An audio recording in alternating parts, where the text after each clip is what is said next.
परिवार में श्री नरसिंह जी का जन्म हुआ है। कहाँ? गुजरात के जूनागढ़ में। जूनागढ़ के मेहता परिवार में नरसिंह जी जन्म लेकर के आए। इनका एक बड़ा भाई और है, एक इनकी दादी है, माता पिता है। लेकिन जैसे ही नरसिंह जी का जन्म हुआ, कुछ दिन बाद माता पिता का देहांत हो गया। भैया भाभी इतना ज्यादा प्रेम नहीं करते थे, बड़े थे, नरसिंह ज्यादा छोटे थे, तो दादी ही इनका पालन पोषण करती थी। दादी ही पाल पोषती, ध्यान रखती। श्री नरसिंह जी महाराज बड़े भक्त स्वभाव के थे। थोड़े से जब बड़े हो गए तो जहां भी कहीं संत मिल जाते, कोई ब्राह्मण मिल जाता, उसी के पास बैठ कर के हरि चर्चा करने लग जाते नरसिंह जी। एक बार नरसिंह जी आए, सत्संग सुन करके बड़ी जोर की प्यास लगी थी। भाभी से कहा, भाभी मुझे एक गिलास पानी दे दो। भाभी ने उठाई लाठी और जोर की 2-4 लाठी जमाई। बोले दिन भर खेल कूद में लगा रहता है, साधु संत बाबाजियों के बीच में बैठा रहता है, काम धंधा करता नहीं और हम पे हुक्म चलाता, निकल यहां से। जोर से मार के भगा दिया। भूखे प्यासे नरसिंह जी एक शंकर जी के मंदिर में जाकर के बैठ गए। 3 दिन हो गए, भोजन मिला नहीं, पानी मिला नहीं। भगवान शंकर के मंदिर में बैठे हैं और जाते भी कहां, क्योंकि हर जगह लोगों के दरवाजे बंद हैं। नरसिंह जी ऐसा नहीं कोई गरीब परिवार के थे, सेठ परिवार से थे, बड़ा अच्छा कारोबार था इनका, लेकिन इनका स्वभाव साधु स्वभाव था। घर वालों ने जब भगा दिया तो शंकर जी के मंदिर में 3 दिन तक भूखे प्यासे रहे, भजन करते रहे। इनके भजन से भगवान शिव उस पिंडी में से प्रकट हो गए, भगवान शंकर प्रकट हुए। बोले शंकर भगवान की जय हो। नरसिंह जी ने प्रणाम किया भगवान शंकर को। शंकर जी कहते हैं, बेटा नरसिंह, मांग तुझे क्या चाहिए, विचार करिए। जो व्यक्ति भूखा है वो क्या मांगेगा? भोजन। लेकिन नरसिंह जी कह रहे हैं, महाराज मुझे कुछ नहीं चाहिए, आप जिनका स्मरण करते हो, आप जिनका भजन करते हो, उनका दर्शन मुझे करा दो। शंकर जी ने कहा, मैं तो भगवान श्री कृष्ण का ही चिंतन करता हूं और आज मैं तुम्हें भगवान की वो लीला दर्शन कराता हूं जिस लीला के लिए मैं भी तरसता हूं।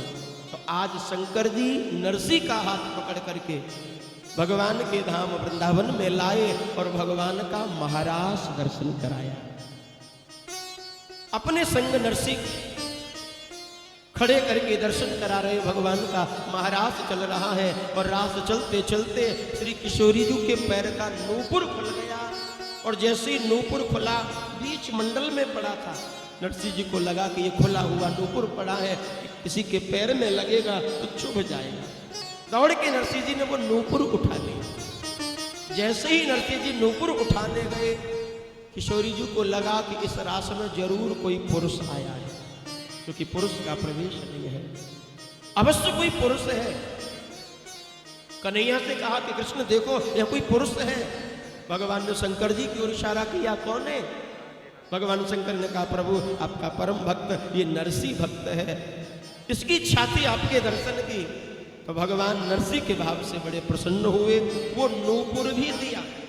बोले तुझे ये नूपुर प्राप्त हुआ है, तू इसको रख और आज मैं अपनी भक्ति से तुझे एक केदारा राग भी प्रदान करता हूं। केदारा राग प्रदान किया, नूपुर प्रदान किया और कहा कि जब भी तू इस नूपुर को पहन करके केदारा राग गाएगा मुझे वहीं पाएगा। तेरी भाव भक्ति पूर्ण के लिए मैं प्रकट हो जाऊंगा जब जब तू केदारा गाएगा। तो अब तो शंकर भगवान ने दर्शन कराया। लौट करके पुनः अपने जूनागढ़ श्री नरसिंह जी महाराज आए। नरसिंह जी घर में रहते हैं। दादी ने सोचा कि बड़ा भाई भी ज्यादा ध्यान देता नहीं है इस पर, पढ़ा लिखा ये ज्यादा है नहीं, सीधे स्वभाव का है, क्यों ना इसका विवाह कर दिया जाए। तो छोटी ही उम्र में नरसिंह जी का विवाह कर दिया। विवाह हो गया। समय आने पर एक बेटी भी हुई। भाई आज सबके सहयोग से छोटी उम्र में नरसिंह जी ने अपनी बेटी रामा का विवाह कर दिया सिरसा में। एक सेठ पुत्र के साथ में विवाह कर दिया, बेटी को विदा कर दिया। पत्नी भी थी, लेकिन पत्नी भी अब छोड़ करके चली गई। बेटी के विवाह के बाद एक बेटा भी हुआ था, 13 वर्ष की उम्र में वो बेटा भी स्वर्ग चला गया। बेचारे नरसिंह जी अकेले, पत्नी भी साथ छोड़ गई, बेटा भी चला गया, बेटी का विवाह कर दिया। लेकिन भाई की नीयत खराब हो गई। बोले अकेला है, भाई होने के नाते आधा बंटवारा लेगा, बाबा बाई में बांट देगा, संतों में बंटवारा कर देगा, पूरे धन का सत्यानाश कर देगा। नीयत खराब हो गई और सारा धन इकट्ठा करके नरसिंह जी को घर से बाहर भगा दिया, नरसिंह जी को निकाल दिया घर से। अब जाएं कहाँ? थोड़ी सी दूर जंगल में, जूनागढ़ के जो जंगल से है उनमें जाकर के नरसिंह जी ने आश्रय लिया। एक छोटा सा मंदिर था गोपाल जी का, वहीं बैठ करके ये भजन करने लगे। कुछ संत महात्मा भी आ जाते, सूरदास आ जाते, उन सूरदासों के साथ ये भी करताल बजा करके अपना तानपूरा लेकर के भजन सुनते, उनको सुनाते। ऐसे ही जीवन जी रहे थे। समय बीता, लेकिन सज्जनों सब जगह जलने वाले लोग होते हैं। नरसिंह जी का भाव, नरसिंह जी की श्रद्धा, नरसिंह जी की भक्ति जब बढ़ने लगी तो कुछ लोग जलने लगे। एक बार कुछ महात्मा द्वारिका जा रहे थे, रास्ते में कुछ मन चले लोग, कुछ हंसने बोलने वाले लोग मिले।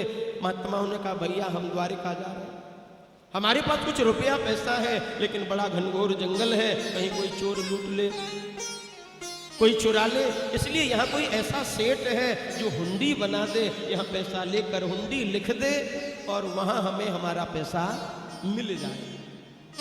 इन लोगों ने सोचा ये मौका बढ़िया है नरसिंह जी की हंसी उड़ाने का।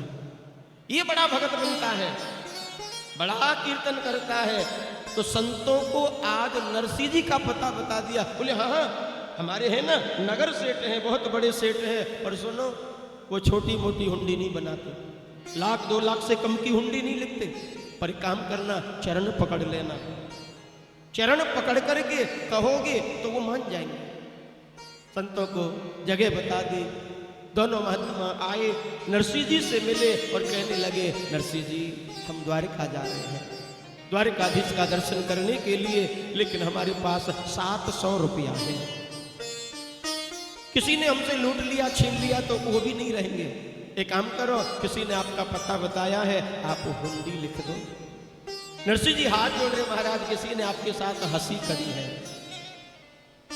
किसी ने मजाक कर दिया, अरे मैं कोई सेठ नहीं हूं, मैं गरीब, मेरे खुद के खाने का ठिकाना नहीं, खाने के लिए भोजन का कोई पता नहीं, पर आप मुझे सेठ कह रहे हैं। महात्मा समझ रहे हैं शायद ये साधु भाव में रहते हैं, इसलिए अपने आप को छुपा रहे हैं, अपना प्रदर्शन करना नहीं चाहते। बोले नहीं नहीं आप हमें हुंडी लेकर के दीजिए। बोले महाराज मेरा द्वारिका में कोई जानकार नहीं है, कोई संबंधी नहीं है। संतों ने चरण पकड़ लिए, बोले आप सत्य कहिए, अपने भगवान की सौगंध है आपको, बताइए क्या आपका द्वारका में कोई नहीं है? अब जब सौगंध दी तो कैसे मना कर दे, क्योंकि द्वारका नाथ ही मेरे अपने हैं। नरसिंह जी बोले हाँ मेरे हैं तो सही द्वारिका में, अब आप ज्यादा जिद करते हैं तो मैं आपका काम जरूर करूंगा।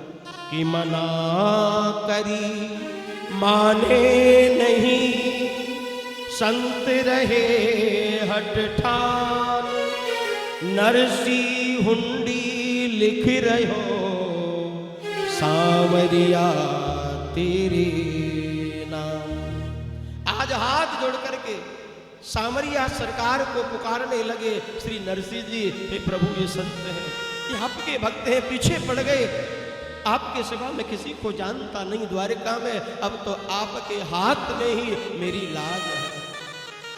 हो मेरी हुंडी चुकैयो गिरधारी, गिरधारी श्याम बनवारी, मेरे हुंडे चुकैयो गिरधारी, गिरधारी श्याम बनवारी। मैं आयो शरण तुम्हारी, मेरी लाज राख बनवारी।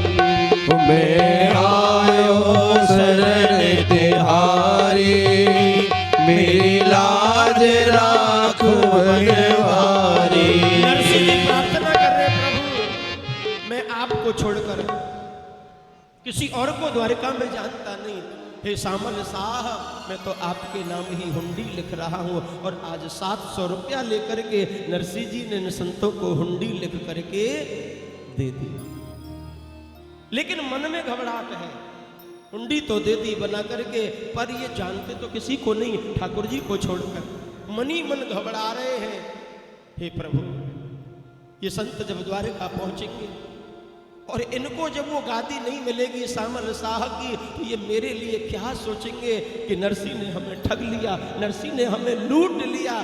ऐसा नहीं हो जाए प्रभु। मेरे साचे संबंधी केवल एक आप हैं और आपके नाम पर ही मैंने ये हुंडी बनाई है कि साचे संबंधी मेरे द्वारिका में सामल शाह। सत सत पद बंदन मेरे नित के स्वीकारिये, धंधो उठायो नयो हुंडी लिखवे को मैंने, संतन के हट पे संकोच पर्यो भारी।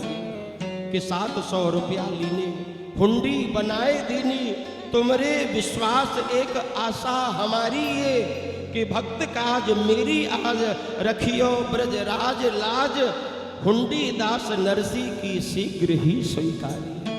भगवान प्रार्थना कर रहे हैं इस हुंडी को स्वीकार करना। संत लोग चले, हुंडी लेकर के धीरे धीरे धीरे द्वारका पहुंचे। लेकिन द्वारका में तो कोई सामल शाह की गादी ही नहीं, कोई फर्म ही नहीं। जगह जगह पूछे, जगह जगह भटके, कोई हुंडी बुलाने के लिए तैयार नहीं, कोई पता बताने के लिए तैयार नहीं। इधर श्री नरसिंह जी प्रार्थना कर रहे हैं। नरसिंह जी को याद आया, ठाकुर ने कहा था कि जब भी तुम्हें मेरी आवश्यकता पड़े राग केदारा गाना। जब भी केदारा गाकर के मुझे पुकारोगे तुम्हारे काम को मैं पूर्ण करूंगा। नरसिंह जी कि मेरी हुंडी झूठी ना पड़ जाए, हे सामल शाह उसको स्वीकारना। और केदारा राग गाना प्रारंभ कर दिया। दर्शन दो घनश्याम नाथ मोरे, अखिया प्यासी रे। दर्शन दो घनश्याम नाथ मोरे, अखिया प्यासी रे।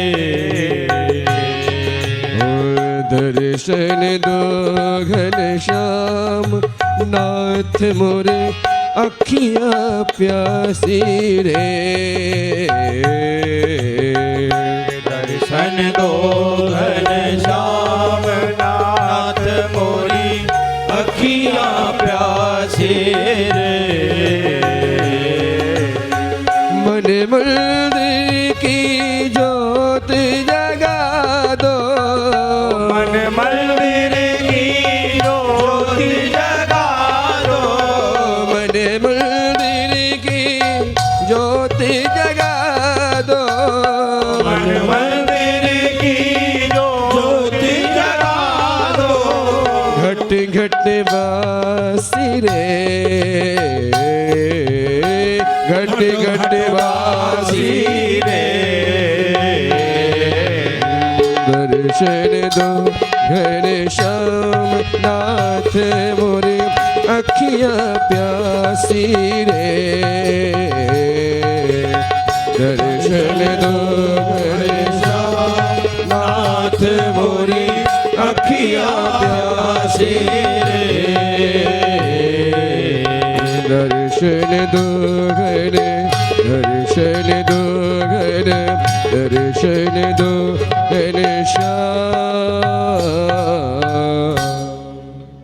इस तरह जब केदारा राग गाया, भगवान के कानों में आवाज पहुंची कि मेरे भक्त ने हुंडी लिख करके मेरे लिए भेजी। संत भटक रहे हैं द्वारिका में, कोई गद्दी नहीं मिल रही, तो स्वयं भगवान द्वारिका नाथ आज नरसिंह जी के मुनीम बन करके वहां प्रकट हो गए। बोले सावरिया सरकार की जय हो। जैसे ही भगवान आए, संत देखा भटक रहे हैं, घूम रहे हैं, पूछते हुए जाकर के दौड़ के प्रणाम किया। बोले ठहरिए ठहरिए बाबा, इधर आइए, आपको नरसिंह जी ने भेजा। बोले हाँ भैया, हमें नरसिंह जी ने भेजा। बोले मैं ही हूँ नरसिंह जी का मुनीम, क्षमा करना देर हो गई, मेरे मालिक से मत कहना। भगवान उनको ऐसा दिखा रहे जैसे वास्तव में ये नरसिंह जी के चाकर हैं, मुनीम हैं। बोले मेरी शिकायत मत करना, लाइए लाइए आपकी हुंडी अभी भुनाए देता हूँ। तो जितने रुपए लिखे थे उससे दूने करके डबल करके महात्माओं को दिए। बोले ये तो उतने जो आप दे के आए, ये डबल इसलिए कि आपको विलंब हो गया, देरी हो गई, आपको इतनी तकलीफ कष्ट हुआ। प्रणाम किया, संत प्रसन्न हो गए। बोले चलो फिर तो नरसिंह झूठा नहीं था, हुंडी भूल गई उनकी। लेकिन इधर नरसिंह जी तो बेचारे बेचैन है, इसी चिंता में है कि संतों को हुंडी भुनी होगी कि नहीं, गादी मिली होगी कि नहीं। तो आज भगवान ने उन संतों को एक पत्र लिख के दिया कि आप लौट के पुनः नरसिंह जी के पास जाएंगे, जाकर के मेरी तरफ से ये मेरी एक पत्रिका लेकर के नरसिंह जी को जाकर के दे दें।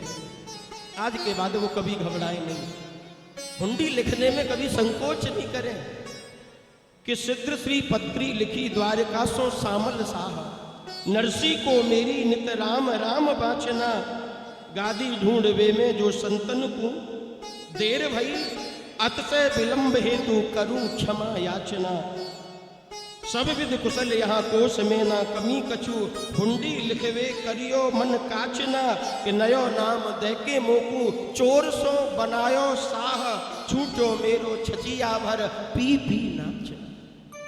भगवान बड़ी सुंदर बात कर रहे हैं कि हे नरसिंह जी, आपने तो आज दुनिया मुझे चोर कहती थी, कोई चीर चोर, कोई माखन चोर, लेकिन आपने तो चोर से साह बना दिया मुझे। आप कभी भी संकोच मत करना, हुंडी लिखने में मेरे कोष में कोई कमी नहीं है, मन भर के खूब हुंडी लिखिए और आपकी एक एक हुंडी यहाँ भुनाई जाएगी, ऐसा कह के प्रणाम कर देना। संतों को विदा कर दिया भगवान ने वहां से। लेकिन इधर जब संत आए, नरसिंह जी को आकर के अवगत कराया। बोले नरसिंह जी आपका मुनि बड़ा जोरदार है, एक बार तो हमें लगा क्योंकि गद्दी नहीं पाई, पर फिर भी वो हमें ढूंढता ढूंढता आ गया और उसने हमें, आपने जो हुंडी बनाई थी उससे दूने करके हमारी हुंडी का पैसा दिया। नरसिंह समझ गए कि ये कोई और नहीं, ये मेरे द्वारकाधीश ही है, ये मेरे सामन साह नहीं कृपा करे हैं। बार बार नेत्र बंद करके पुकारने लगे प्रभु को।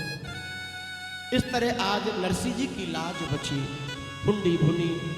लेकिन अब तो धीरे धीरे जब समय बीतता रहा, नरसिंह जी की जो बेटी जिसका विवाह हुआ था रामा बाई की एक पुत्री नानी बाई, अब धीरे धीरे वो भी बड़ी हो गई, 13-14 वर्ष की हो गई।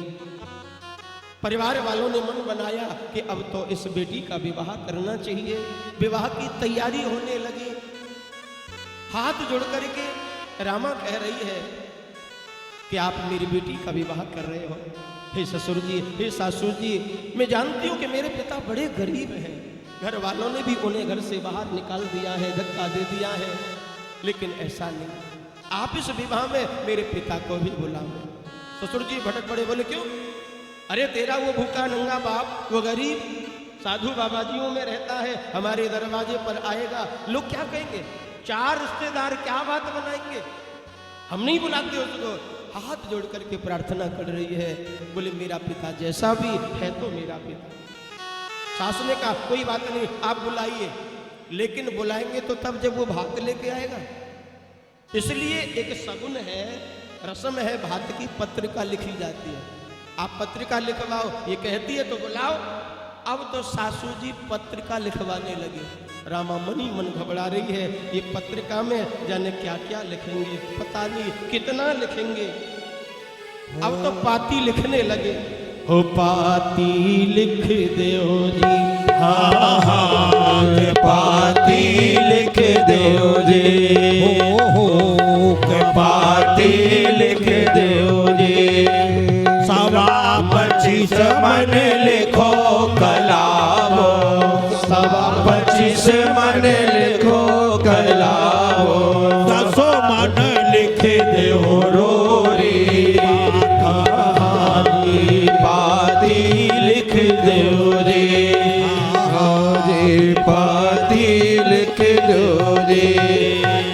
2000 गज का पीड़ो लिख दो, 2000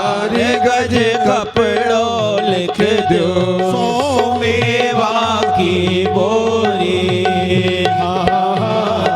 पाती लिख दो जी। अब तो पत्रिका लिखने लगे। सासू जी कह रही है लिखो।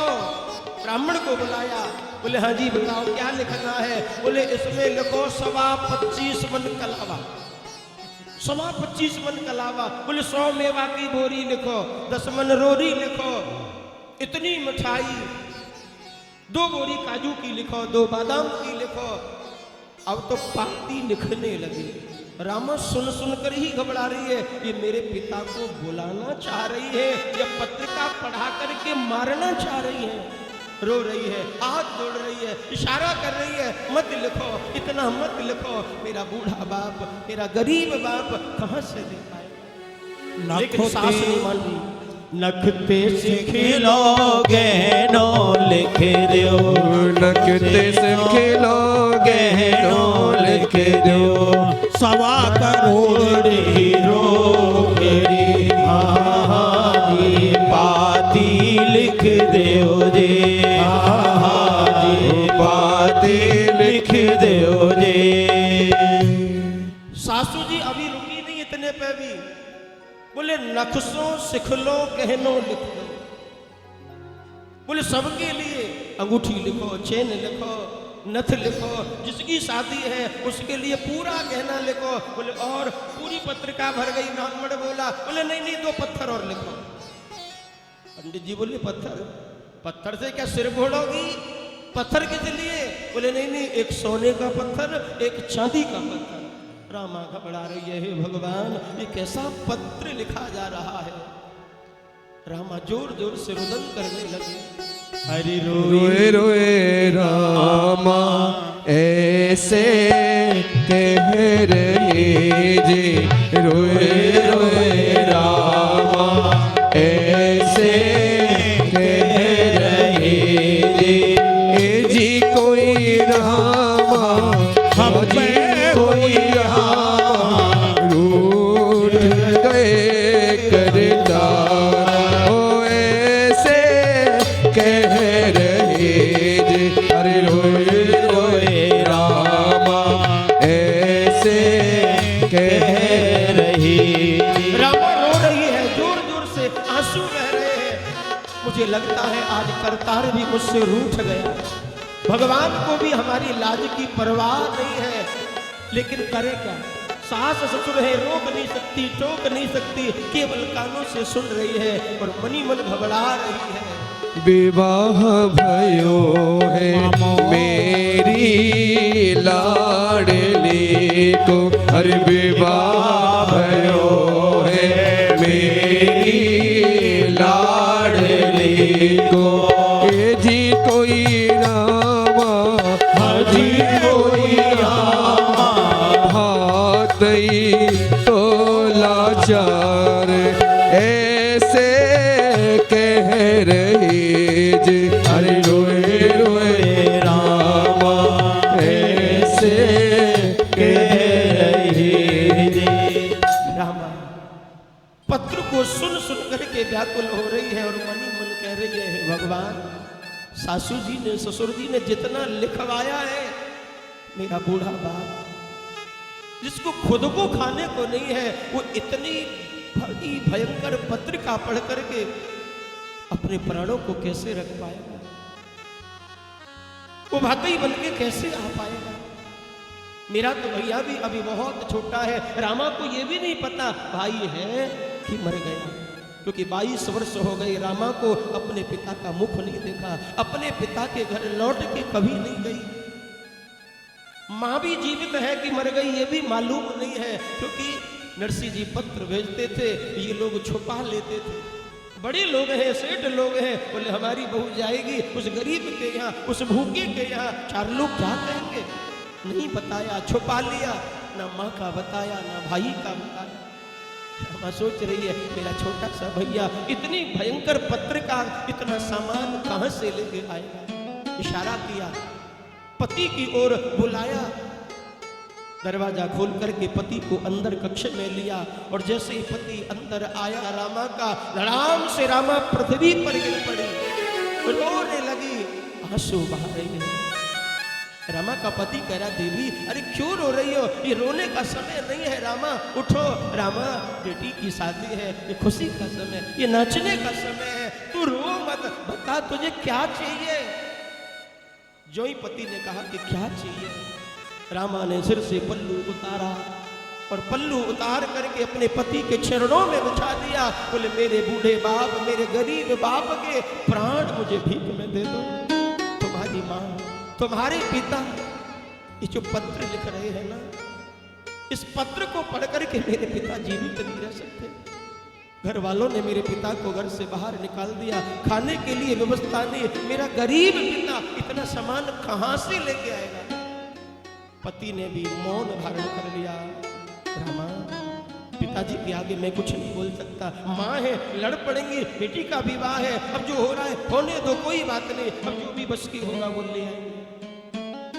सास ससुर नहीं माने और इतनी बड़ी पत्रिका लिख करके नाई का बुलाया, नाई को पत्र दिया कि जाओ ले जाओ इसके बूढ़े बाप के पास, कहना पत्र पढ़ लेना, यदि बस की हो, हिम्मत हो, इतना सामान ला सको तो यहां आना, नहीं तो अपना मुंह मत दिखा। नाई को भेजा, नाई पत्र लेकर के नरसिंह जी के यहाँ आया, लेकिन नरसिंह जी का कोई पता नहीं, कोई ठिकाना नहीं, घर बार है नहीं, साधु संतों के बीच में जंगल में रहते हैं। किसी ने बता दिया नरसिंह जी उधर है। नाई का आया, नाई ने आकर के नरसिंह जी को पत्रिका दी और जैसे ही पत्रिका दी, बोले आपकी बेटी रामा, उसकी बेटी नानी बाई का विवाह आ गया है, आपके समधी साहब ने ये पत्र भेजा है। नरसिंह जी ने स्वागत किया, आइए आप हमारे बंदनीय हैं, बेटी की ससुराल से आए हैं, बैठिए। बिठाया, जल पिलाया। बोले आज तो एकादशी है, भोजन तो क्या होगा, आप यदि कोई फलाहार करना चाहें।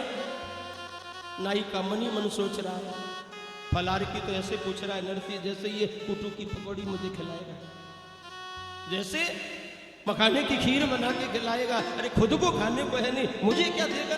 बोले नहीं नहीं मुझे कुछ नहीं खाना। बोले नहीं आप आए हैं, मेरा कर्तव्य है। नरसिंह जी गए एक जानकार के खेत में, एक पुराना चौधरी मित्र था, उसके खेत में गए। ताजा ताजा बथुआ आ रहा था, बथुआ तोड़ा, उसी खेत वाले किसान की पत्नी के घर जाकर उसी के हाथों बथुआ उबलवाया। लेकिन द्वारकाधीश अपने भक्त की लाज जाते हुए कैसे देख सकते हैं। द्वारकाधीश समझ गए कि आज नरसिंह के पास इस नाई को खिलाने के लिए कुछ है नहीं, बथुआ खिलाएगा, ये जाकर के वहां क्या कहेगा, मैं बथुआ खाते आया हूं। नरसिंह जी तो लग गए बथुआ उबलवाने में, और मेरे द्वारकाधीश नरसिंह जी के फिर एक बार मुनीम बन करके सोने के थाल में भोजन सजा करके आज यहाँ प्रकट हो। बोलो द्वारिका जय हो। रुक्मणी जी जो सोने के थाल में भगवान को भोजन खिलाने लाई, दोपहर का राजभोग ठाकुर जी का जो लगता है, उसी थाल को लेकर के भगवान दौड़े दौड़े आए। नाई तो तांड पट्टा सो रहा है, क्योंकि भूखा आदमी सोता ही है। भूख लगी थी पर नरसिंह खिलाएगा क्या, क्या कहे, इसलिए सो गया। भगवान आए, भगवान ने मधुर पुकार दे, भैया ओ चौधरी साहब, ओ चौधरी साहब जगिए, उठिए, क्षमा करना, मेरे मालिक से मत कहना मुझे देर हो गई आने में, मैं नरसिंह जी का मुनि। जो ही नाई ने देखा कि मालिक फटे हाल और मुनीम के ऐसे हाल, कहीं से भी देख के नहीं पता चल रहा कि ये इसी मालिक का मुनीम है। लेकिन पता नहीं आज के मालिक भी बहुत से ऐसे होते हैं, जितने धरती के ऊपर उतनी धरती के नीचे भी होते हैं। नाई ने बुद्धि लगाई शायद होगा मुनीम, और सोने के थालों में सुंदर 56 भोग सज करके आए हैं। नाई ने प्रेम से भोजन किया। भगवान स्वयं पंखा झल रहे हैं, नाई की सेवा कर रहे हैं। सज्जनों, ये नाई की सेवा नहीं हो रही, ये नरसिंह के भजन की सेवा हो रही है, नरसिंह जी की भक्ति की सेवा है। आज श्री द्वारिकानाथ आए हुए अतिथि की स्वयं सेवा कर रहे हैं। नाई के पंखा झलने लगे। एक दुसाला लाए, विदाई में नाई को दी और कहा सुनो ये जो भोजन का थाल है ना, हमारे यहाँ नियम है, हमारे सेठ जी कहते हैं कि जिसको एक बार भोजन करा दिया जाए उन थालों को, उन बर्तनों को हम रसोई में प्रयोग नहीं करते, ये थाल आप ही ले जाना। सोने का थाल छोड़ करके भगवान चले गए। जैसे ही भगवान अंतर ध्यान हुए, अब नरसिंह जी आए, उबला हुआ बथुआ लेकिन खा पी करके तो नाई फिर सो गया। नरसिंह जी ने जगाने का प्रयास किया, अरे चौधरी जी, अरे भैया उठिए, देखिए विलंब हो गया, क्षमा करना, गरीब आदमी हो, व्यवस्था है नहीं, ये आप थोड़ा फलहार करना। नाई बोला नहीं नहीं मुझे सोने दीजिए, नींद आ रही है। बोले नींद आ रही है, सो जाना, पहले फलहार तो कर लो, थोड़ा कुछ खा लो। बोले नहीं मेरा पेट भरा हुआ है, मुझे भूख नहीं है, अभी तो तुम्हारा मुनीम खिला के गया, इतना खिलाया, मुझे खाने भी नहीं बना, इतना बच गया। और सुनो तुम्हें विश्वास नहीं है, वो भोजन का थाल मुझे विदाई में देके गया है, देखो ये सोने का थाल। नरसिंह जी मुझे मालूम चल गया, आप जो दिखते हो वो हो नहीं, और जो हो वो दिखते नहीं है। जैसे ही सोने का थाल, नरसिंह जी समझ गए ये जरूर मेरे द्वारिकाधीश की कृपा है। हे प्रभु, आप जगह जगह बार बार मेरी लाज बचाने के लिए आते हैं, आपने यहां भी मेरी लाज बचा ली। पत्र जो नाई ने दिया, आज नरसिंह जी उस पत्र को पढ़ रहे हैं। समधी जी ने बुलाया है, जरूर जाऊंगा, अवश्य जाऊंगा, बेटी की बेटी का विवाह है, मैं नहीं जाऊंगा तो कैसे विवाह होगा। प्रसन्न है मन में, लेकिन आज जैसे ही पत्रिका पढ़ी कि लिख भेजी यह पत्रिका समधी ने बड़ जोर, हासी मेरी है नहीं तेरी नंद किशोर, अरे तेरी नंद किशोर हंसी समधी ने कीनी, तेरी नंद किशोर हंसी समधी ने कीनी, तेरी नंद किशोर हंसी समधी ने कीनी। कर लो है सो करो शरण में तेरी लीनी, कर लो है सो करो शरण में तेरी लीनी, कर लो है सो करो शरण में तेरी लीनी। आज नरसिंह जी जो ही पत्र पढ़ा, सवा मन कलावा, 100 मेवा की बोरी, सोने चांदी के पत्थर, 2000 गज कपड़ा, इतनी मेवा, इतनी मिठाई, इतना वैभव। नरसिंह जी तो कांपने लगे, इतनी बड़ी पत्रिका क्या मुझे छिड़ाने के लिए समधी ने भेजी है, ये सब मैं कहां से लेकर के जाऊंगा, मेरे पास अपना ठिकाना नहीं, अपने भोजन का पता नहीं। भगवान से प्रार्थना कर दी, हे प्रभु, मैंने तो सर्वस्व आप छोड़ा है, मेरे तो सर्वस्व ईश्वर आप ही है, मेरे पास कुछ नहीं है। अब यदि हंसी भी होगी तो मेरी नहीं नाथ, ये आपकी ही हंसी है। मैंने तो आपके चरणों में ये पत्रिका चढ़ा दी है, अब चाहे जो करे, जैसे करे, आपकी मर्जी है। भगवान ने, नरसिंह जी ने भगवान को पत्र सौंप दिया, लेकिन जाना पड़ेगा, बेटी के यहाँ से पत्र आया है। ये बात नरसिंह जी के साथ जो कुछ महात्मा रहते थे, सूरदास रहते थे, उनको पता चली, उनको मालूम चला। बोले नरसिंह जी, हाँ हमने सुना है आपकी बेटी के यहाँ पुत्री का विवाह है, हमें भी ले चलिए, हम भी चल करके वहाँ कुछ खाएंगे, वहाँ कुछ प्रसाद लेंगे, विवाह कैसा होता है हम भी देखेंगे। नरसिंह जी कह रहे हैं, भैया और तो मेरा दुनिया में कोई है नहीं, यदि मैं सगे संबंधियों को कहूँ कि चलो बेटी के यहाँ विवाह है, भात भरना है, तो कोई मेरा साथ नहीं देगा, क्योंकि मैं गरीब हूँ। कि जुड़ जाते हैं लाखों नाते, जब जन्म पास होता है, और बिगड़ जाता है गरीबी में वो जो रिश्ता खास होता है। यदि धन हमारे पास है तो जो हमें नहीं जानते ना, वो भी हमसे नाता जोड़ लेते हैं, वो भी हमारा परिचय देते, ये हमारे फलाने, ये हमारे फलाने। और जीव पर जब धन नहीं होना तो अपने भी साथ छोड़ देते हैं, अपने भी पहचानने से इनकार करने लग जाते हैं। मेरी बेटी के भाग में अब कौन जाएगा, आप लोग ही चलिए। आज 10-12 महात्माओं को इकट्ठा करके चलने की तैयारी, लेकिन सिरसा इतनी दूर जूनागढ़ से पैदल जाएं कैसे? सोचने लगे क्यों ना किसी पड़ोसी से कोई गाड़ी मांग ली जाए, लेकिन नरसिंह जी को भला देगा कौन? एक पड़ोसी के यहाँ गए, बोले भैया मेरी बेटी के यहाँ विवाह है, भात में जाना है, यदि कुछ गाड़ी की व्यवस्था हो। लोग बहाने लगाने लगे, बोले अरे अरे नरसिंह जी आपने पहले नहीं बताया, गाड़ी थी तो सही हमारी, लेकिन एक पड़ोसी ले गया, पर हाँ पुरानी गाड़ी है, उससे काम चल जाए तो देख लो।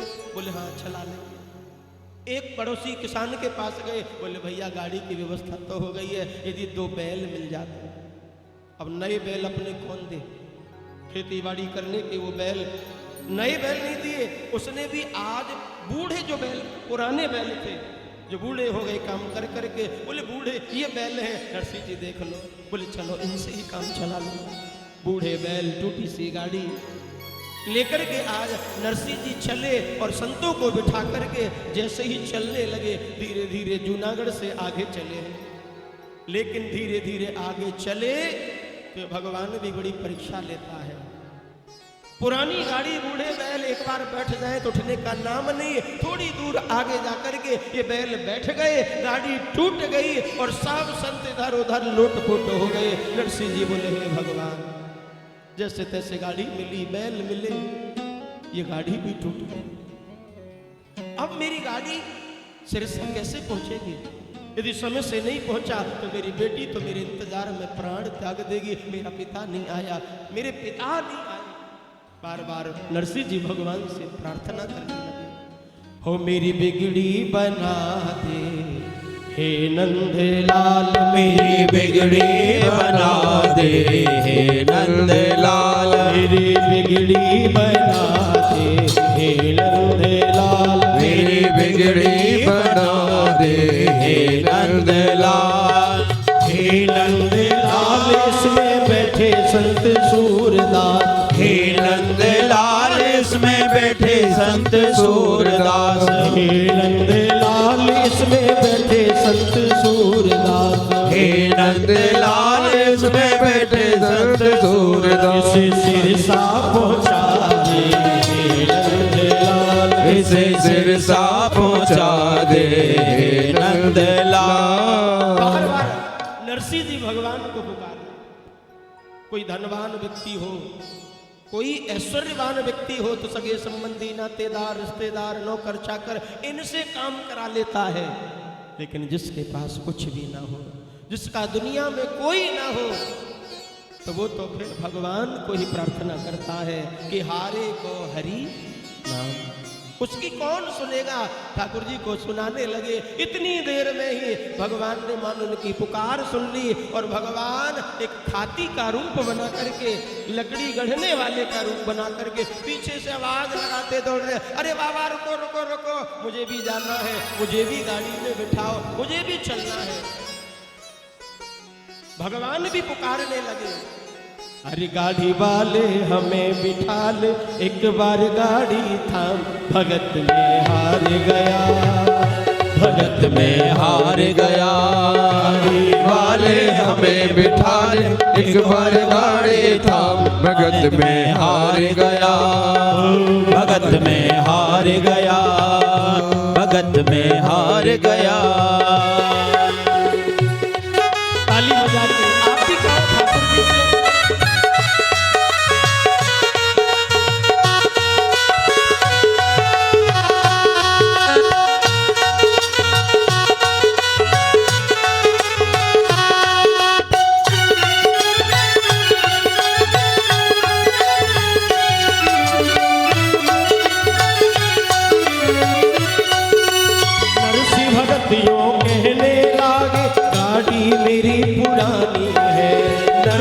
भक्तियों कहने लगा गाड़ी मेरी पुरानी है, ओ नरसिंह भक्तियों कहने लगे गाड़ी मेरी पुरानी है, नरसिंह भगतियों कहने लगे गाड़ी मेरी पुरानी है। नरसिंह जी कह रहे, अरे भैया अरे तू कहां से आ गया? मेरी तो खुद टूटी सी गाड़ी है, पहले से टूटी पड़ी है, तुझे कैसे बिठाऊंगा? भगवान करी चिंता मत कर, गाड़ी तेरी ठीक करूंगा ये मैंने मन ठानी है। गाड़ी तेरी ठीक करूंगा ये मैंने मन ठानी है। गाड़ी तेरी ठीक करूंगा ये मैंने मन ठानी है। गाड़ी तेरी ठीक करूंगा ये मैंने मन ठानी है। जो ही भगवान ने कहा चिंता मत करो, गाड़ी ठीक करना आता है मुझको, आपकी गाड़ी ठीक कर दूंगा। नरसिंह जी सोचने लगे ये है कौन? बोले भैया तू है कौन, तेरा नाम क्या है? तो भगवान बता रहे, अरे खाती मेरी जाति भगत जी, खाते मेरी जात भगत की, कृष्णा मेरा नाम भगत में हार गया भगत में हार गया। अरे खाती मेरी जात भगत की, कृष्णा मेरा नाम भगत में हार गया, भगत में हार गया। गाड़ी वाले हमें बिठा ले एक बार गाड़ी, भगत में हार गया, भगत में हार गया, भगत में हार गया, भगत में हार गया। भगवान ने जब आवाज लगाई, ओ बाबा रुको रुको, अरे मुझे भी पैदल नहीं चला जा रहा, मुझे बिठा लो। नरसिंह जी कह रहे पहली टूटी पड़ी है, यही नहीं समझ रही, तुझे और बैठा ले। कहाँ बैठाए तुझे? भगवान ने बोले चिंता क्यों करते हो, गाड़ी बनाना तो मुझे आता है। आहा, भगवान को बनाना क्या था? भगवान की तो भ्रगुटी से ही ये पूरा संसार लय प्रलय हो जाता है। भगवान ने जरा सी खुटका खुटकी करी, बोले अभी बनाता हूँ, जरा सी हथौड़ी इधर उधर मारी, गाड़ी एकदम दंड हो गई। और आज बैलों के कान में जाने क्या कहा, वो बूढ़े बैल भी जवान हो गए और सबको बिठा करके गाड़ी में तीव्र गति से गाड़ी दौड़ने लगी, जोर जोर से गाड़ी चलने लगी। जिसकी गाड़ी दलदल में अटकती है और भगवान को अपनी गाड़ी का जो सहारा बनाता है, उसकी गाड़ी स्वयं द्वारिका नाथ हाँकते हैं। बोली द्वारिका नाथ की जय हो। नरसिंह जी कह रहे भैया तूने बड़ा बढ़िया किया, अरे ये टूटी सी बूढ़े से बैल, और हमसे गाड़ी चलाना भी नहीं आता। एक काम कर, तू भी हमारी गाड़ी में बैठ जा। अरे तुझे गाड़ी चलानी आती तो होगी। भगवान को महाभारत याद आ गया। देखो ये हमसे पूछ रहे हमें गाड़ी चलानी आती है, जिसने महाभारत में अर्जुन का इतनी जोर से रथ हाँका, उससे कह रहे गाड़ी चलानी आती है। बोले हाँ बाबा थोड़ी बहुत जानता हूँ, और मेरा तो काम ही है दुनिया की गाड़ी हाँकना, गाड़ी चलाना। आप सब बैठो। सबको बिठाया, ठाकुर जी ने आज गाड़ी हाँकी, और धीरे धीरे जैसे ही गाड़ी चली, अब ना बूढ़े बैल दुखी होते हैं, ना गाड़ी का कोई चक्का निकलता है, ना टूटती है गाड़ी, चलने लगी। पर जैसे ही सिरसा आया, सिरसा दिखने लगा, भगवान बोले सुनो भगत जी अब मैं यहाँ से आगे नहीं जाऊंगा, थोड़ी सी दूर मेरा भी घर है, अब मैं जा रहा हूँ, बस ये रहा सिरसा, आप धीरे धीरे गाड़ी ले जाओ। भगवान पहुंचा करके मंजिल दिखा करके स्वयं अंतर ध्यान हो। श्री नरसिंह जी पहुंचे आज सिरसागढ़ में, लेकिन जैसे ही नाई ने जाके खबर दी, समधी जी को बोले हाँ जी आपके समधी जी आ गए। अच्छा क्या लाए हैं? बोले लाए हैं, बोले लाए हैं 16 सूरदास। एक टूटी फटी सी गाड़ी, दो बूढ़े से बैल और संत महात्माओं को लेकर, गाड़ी में कुछ भी नहीं है, खाली गाड़ी है। बोले अच्छा कुछ नहीं लाया, एक काम करो यहाँ से दूर गौशाला में ले जाकर के पटक दो उनको, वहां पड़े रहेंगे, यहाँ शादी होती रहेगी। दूर गौशाला में जहाँ गायों का गोबर पड़ा था, मूत्र पड़ा था, दुर्गंध भी आ रही थी, ऐसी जगह पे नरसिंह जी को संतों के साथ रख दिया। लेकिन नरसिंह जी इसमें भी प्रसन्न है। वाह, हमारे समधी जी ने कितनी बढ़िया व्यवस्था दी है, क्योंकि साधु संतों के लिए तो या तो गौशाला अच्छी होती है या धर्मशाला ही अच्छी होती है। इसमें भी सुख मान लिया। सज्जन पुरुष वही है, जैसा मिले, जब मिले, जितना मिले उसी में संतोष कर ले। कि सीताराम सीताराम सीताराम कहिए, और जाहि विधि राखे राम ताहि विधि रहिए। नरसिंह जी ने इसमें भी सुख मान लिया, कोई बात नहीं, एकांत है बढ़िया, या भजन बढ़िया होगा, रिश्तेदारों के बीच में हु हल्ला मचेगा, वहां क्या करेंगे हम। रामा को पता चला कि मेरे पिता आ गए हैं, लेकिन घर से बाहर जाने कौन दे? पर्दा का रिवाज, घर से बाहर जा नहीं सकती। बेटी का विवाह सिर पे रखा है। जैसे ही सायंकाल हुआ, चोरी से रामा निकल करके आई। इतने दिन हो गए पिता को देखे हुए, आज मिलूं तो सही। दौड़ी दौड़ी रामा आज गौशाला में आई। और जैसे ही रामा आई है, बरसों बीत गए। और जब पिता को देखा था विवाह के समय, तब तो सेठ के रूप में देखा था। बढ़िया सोने की चैन, अंगूठी, बढ़िया सुंदर वस्त्र पहनते थे। लेकिन अब बाबा जी बन गए, जटा बन गई, दाढ़ी बढ़ गई, पीले पीले वस्त्र। अब रामा कभी इधर कभी उधर, पहचान नहीं पाती मेरे पिता कौन है। सज्जनों, माता पिता को पहचानने में संतान से भूल हो सकती है।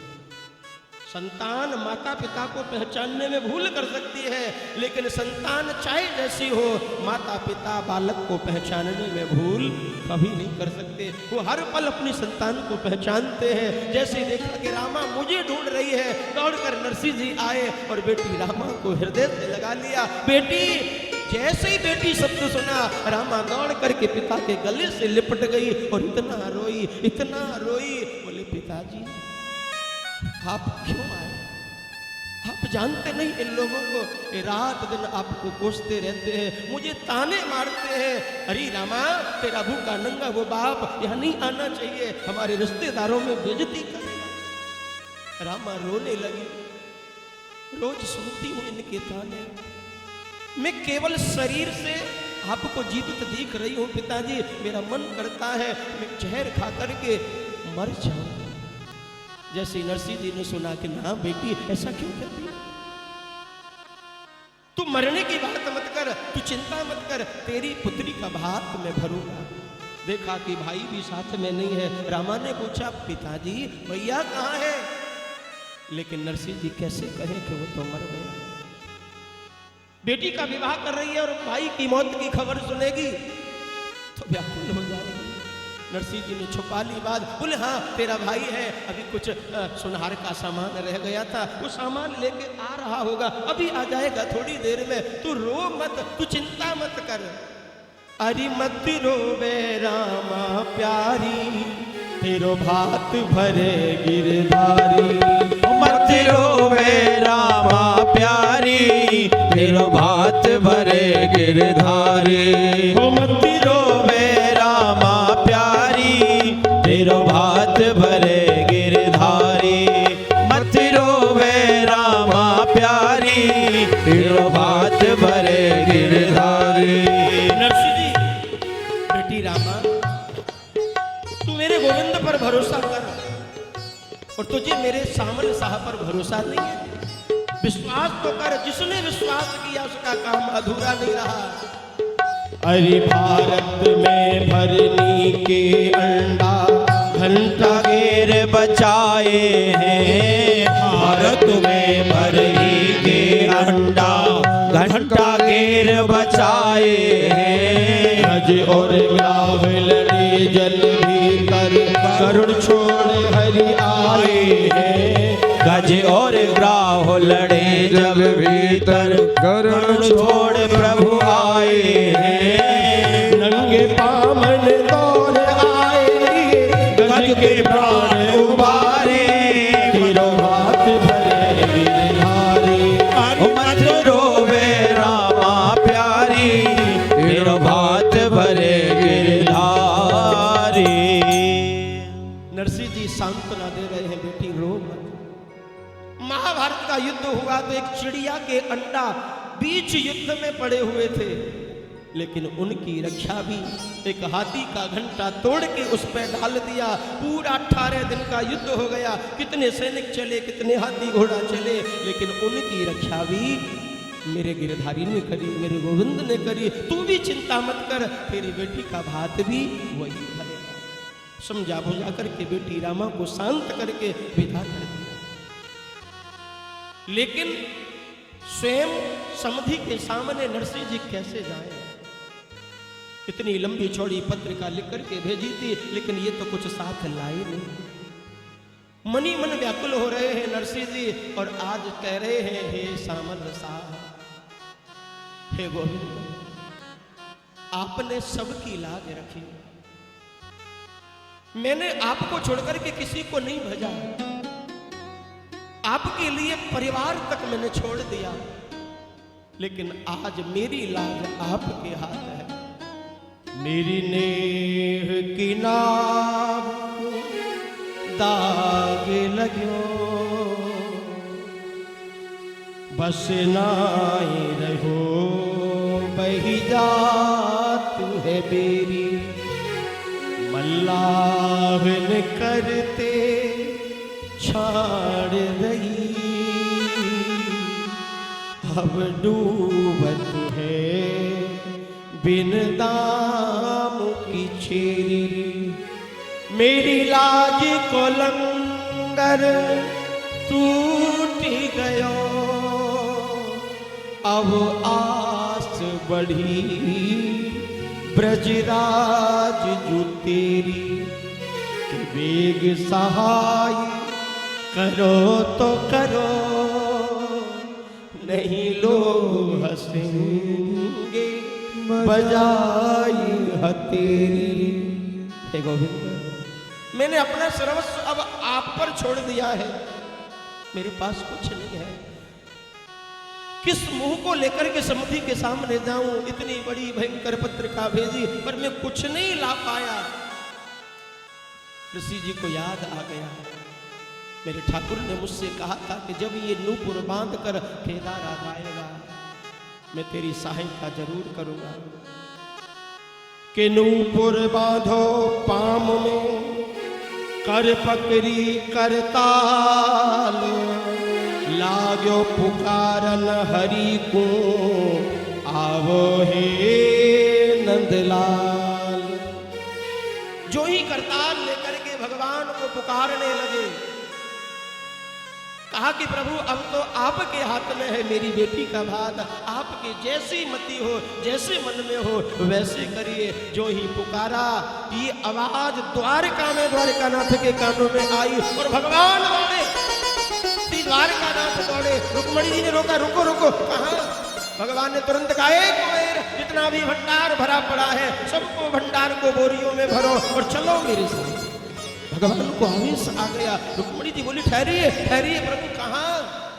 बोले मेरे भक्त की लाज बचानी है, नरसी का भात भरना है मुझे। आज पूरे ब्रह्मांड का जितना भी खजाना है सब मैं भात में भर करके आऊंगा। रुक्मणी जी बोली, प्रभु मैं मना नहीं करती, आप जाइए, लेकिन सुनो आप अकेले नहीं जाओगे। भगवान बोले क्यों? बोले आपको क्या पता भात कैसे भरा जाता है, आपने कोई शादी ब्याह किया? भगवान बोले क्यों? 16,108 विवाह मैंने किए, शादी ब्याह नहीं। बोले ये शादी ब्याह नहीं है आपके, ये तो भगा बहू के लाए आप, किसी को कहीं से किसी को कहीं से, कोई रस्म रिवाज नहीं हुई। आपको नहीं पता भात कैसे? अरे वहां कितने रिश्तेदार, सास ननद जिठानी है, एक भी रह जाती है ना तो इतना ताना मारती है बेटी को, इतना ताने देती है। इसलिए मैं चलूंगी, आप पुरुषों को भात पहराना और मैं स्त्रियों को भात पहराऊंगी। आज रुक्मणी मैया के साथ मेरे सावल शाह मुनीम बन करके, बोलो सामरिया सेठ की जय हो। जैसे ही भगवान आए, रथ पर रथ आ रहे हैं, लगातार रथ की श्रृंखला बनी हुई है और आज मुनीम बन करके श्री द्वारिकानाथ आ गए। अरे मुनीम बन के, हाँ मुनीम बन के आयो नरसी को सावरिया, मुनीम बन के आयो नरसी को सावरिया, मुनीम बन के आयो नरसी को सावरिया, मुनीम बन के आयो नरसी को सावरिया, मुनीम बन के।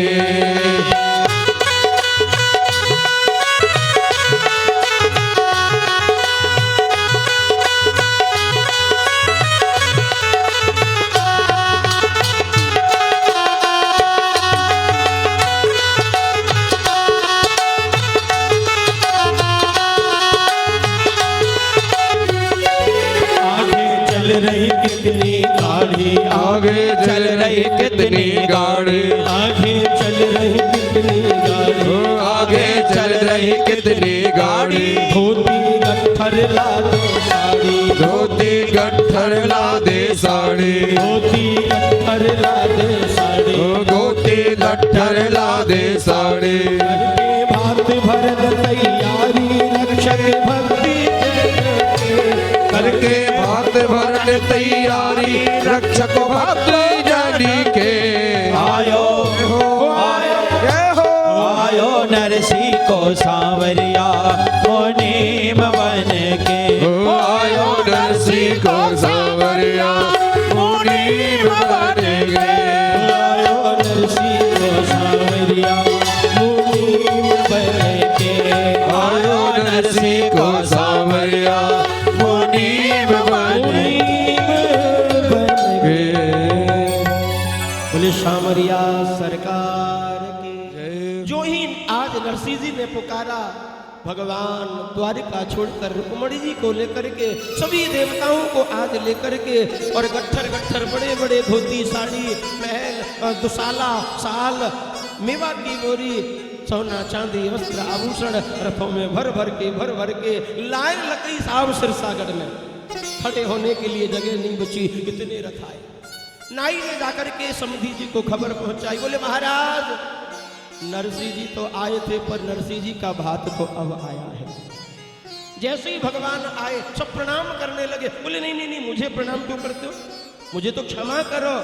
मेरे सेठ जी मुझ पर नाराज होंगे, मैंने देर लगा दी आने में, मुझे देर हो गई, मुझे क्षमा करना। भगवान नरसिंह जी के पैरों में गिर पड़े। भगवान जैसे ही पैरों में गिरे, नरसिंह जी कह रहे अरे अरे प्रभु आप क्या कर रहे हैं। भगवान बोले शांत रहो, ये लीला है, यहाँ तुम मेरे मालिक हो और मैं तुम्हारा मुनीम हूँ, लीला खुल जाएगी, इसलिए जो कह रहा हूँ सो करो। नरसिंह जी भी शांत हो गए। भगवान ने कहा समधी जी आप अपना पत्र लेके आओ और आज जिस जिसको भात पहरवाना है सबको इकट्ठा कर लो। भात की एक रस्म होती है, भाई आता है और बहन को एक चौकी पर खड़ा करके उसे सबसे पहले एक साड़ी पहनाता है, एक चुंदरी पहनाता है। जैसे ही द्वार पर आए, रामा थाली लेकर के तैयार खड़ी है। नरसिंह जी से पूछा पिताजी भाई नहीं आया, भाई कहाँ है। बेचारे नरसिंह जी शांत, क्या कहूं इससे। तुरंत भगवान ने कहा मेरी तरफ का मैं हूं ना। तुरंत नरसिंह जी ने सारे अरे अरे ये ना भाई, यही तेरा भाई है। जैसे ही भगवान को देखा बोलो हाँ इतना सुंदर मेरा भाई, इतना सुकुमार मेरा भाई, अरे पिताजी आज तक क्यों नहीं मिलवाया। ऐसा भैया लिपट गई रामा भगवान से। भगवान ने आज रामा को सुंदर साड़ी पहनाई। रामा रो रही है, आंसू निकलने लगे। भगवान ने अपना वस्त्र के अंदर जो पीतांबर छुपा था उसे निकाल करके जैसे ही रामा के आंसू पहुंचे तो एक कहीं ब्रज की कोई गोपी, कोई गौरवला कहीं की गोपी वहां पे आई थी। उस गोपी ने पहचान लिया कि ये कोई भाई नहीं है, अरे ये कोई नरसिंह का पुत्र नहीं है, ये तो स्वयं पीतांबरधारी द्वारिकानाथ है। अरे रामा तू पागल मत बन, सुन आज तेरा भात भरने के लिए स्वयं ब्रह्म आया है, स्वयं जगत का मालिक आया है, तू बड़ी भागवान है, भगवान तेरा भात भर रहा है। भगवान बैठ गए, सबको बुलाया, पत्रिका ली, बोले बुलाओ सबको। और आज भगवान ने एक एक करके 2 बोरी काजू की लिखी थी 4 बोरी डलवाई, 2 बादाम की बोरी 4 डलवाई, 2 सोने चांदी के पत्थर थे 4 डलवाए। आज सासू जी ससुर जी देख देख के हैरान, बार बार अब तो क्षमा मांगने लगे। नरसिंह जी हमें क्षमा कर देना, हमने केवल आपकी गरीबी देखी, ये वैभव नहीं देखा। नरसिंह जी कहते समधी जी मेरा कोई नहीं है, ये तो मेरे द्वारिकानाथ की कृपा है। आज जिनकी कृपा से मेरी लाज बची, लेकिन आप सबको भात पहराइए। और आज द्वारिकानाथ ने सिरसागढ़ में एक व्यक्ति नहीं छोड़ा, सारे गांव के लोग मालामाल हो गए, रिश्तेदार नातेदार घर वाले परिवार वाले सबको भगवान ने भात पहनाया है। और जैसे ही भात पूर्ण हुआ, रस्में पूरी हुई, भगवान ने कहा ज्यादा समय हमारे पास है नहीं, अब हम भी चलेंगे। जैसे ही भगवान चलने लगे तो एक बुढ़िया एक बूढ़ी स्त्री दौड़ी दौड़ी पीछे से आई और वो क्या कहने लगी? अरे सामरिया ठाड़ो है जाने को पुण्य डोकूरी को ले जा। अरे सावरिया ठाड़ो है जाने को पुण्य डोकूरी को ले जा।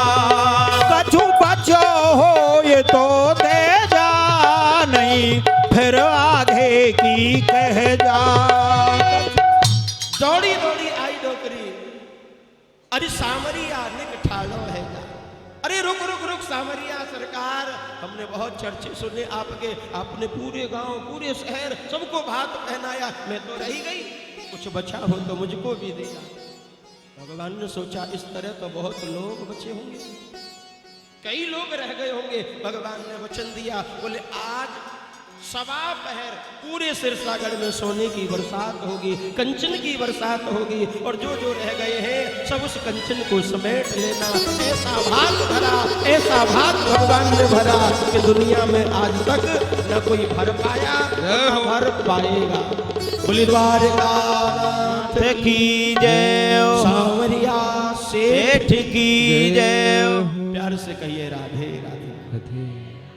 भगवान ने अपने भक्त नरसिंह के ऊपर ऐसी कृपा करी